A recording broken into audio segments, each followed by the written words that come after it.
itu teknik membaca lantang ya? Saya kurang faham lah. Mari saya terangkan apa itu teknik membaca lantang. Jom. Teknik membaca lantang merupakan salah satu cara berkomunikasi untuk menyampaikan maklumat dan memberikan hiburan kepada para pendengar. Anda mesti tak tahu kan apa itu manfaat membaca lantang? Jom saya beritahu. Terdapat 4 manfaat membaca lantang. Yang pertama ialah dapat meningkatkan daya ingatan dan kemahiran membaca dengan betul. Yang kedua, dapat meningkatkan keyakinan dan keberanian pembaca. Yang ketiga, dapat memudahkan proses pembelajaran. Dan yang terakhir, dapat menarik perhatian pendengar untuk memberi tumpuan.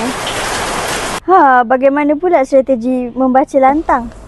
Terdapat 4 strategi membaca lantang. Yang pertama ialah teknik ulang dan membaca serentak. Yang kedua ialah teknik membaca radio. Yang ketiga, teknik membaca gema. Dan yang terakhir ialah teknik membaca teater.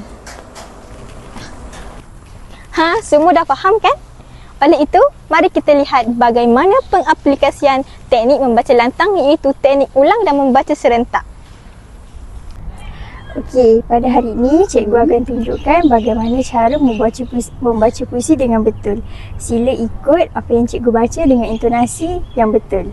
Okey cikgu. Okey. Tak kala diri lemah terkulai, Tak kala diri lemah terkulai, di persisir pantai, di persisir pantai, dia hadir seperti ombak mendakap tenang. dia hadir seperti ombak mendakap tenang. Faham kan? Faham cikgu? Begitulah cara membaca puisi dengan betul. Kamu faham? Faham cikgu? Terima kasih. Begitulah teknik ulang dan membaca serentak. Dah lebih faham kan? Terdapat 4 ciri teknik membaca lantang.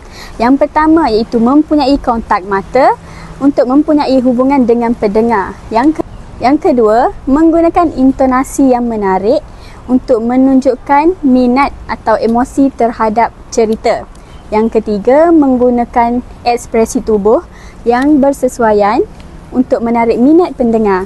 Dan yang terakhir sekali ialah menggunakan suara yang kuat dan jelas agar mudah untuk didengari. Okey, yang terakhir sekali ialah kelebihan teknik ulang dan membaca serentak. Yang pertama, dapat meningkatkan kefasihan dalam pembacaan kepada murid secara menyeluruh. Teknik ini juga dapat diaplikasikan kepada murid yang lemah dalam penguasaan bacaan.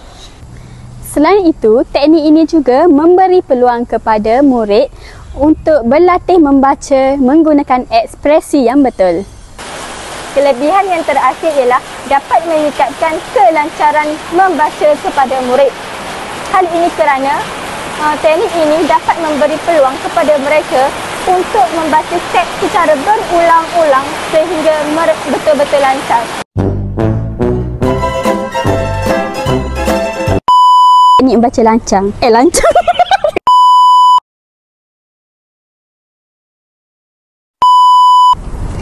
Okey, teknik membaca lantang. Lantang pula dah sabarlah.